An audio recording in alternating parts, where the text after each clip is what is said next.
Halo, shikamoo baba mkwe. Shika adabu yako, mimi sio baba mkwe wako.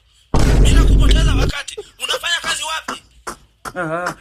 Mimi najishughulisha na kuchekesha. Kijana, nimekuuliza unafanya kazi wapi? Soma shughuli yao unaofanya, sawa? Kujishughulisha ndo nini? Yaani mimi mtandaoni nashughulika na kuna nini kuchekesha. Ukishasema mashughuli, sio nashughulika.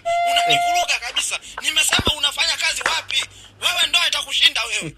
Hamna baba mkwe. Yaani mimi usinijibisha kijana, una cha maana sawa?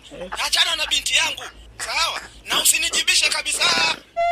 Kwa mimi naongea au ujibu dharau wewe? Dharau wapi? Wewe umeniambia nisipujibishe. Kwa hiyo unanijibisha tena, si ndio? Yaani kijana kwanza una adabu, alafu tena unamtaka binti yangu. Na hivyo unavokaa kimya unanibishia. Hamna, yani sijabisha, yani kimya. Achana na binti yangu kabla sijakuachanisha. Sawa? Sitaki mazoea na binti yangu. Jamani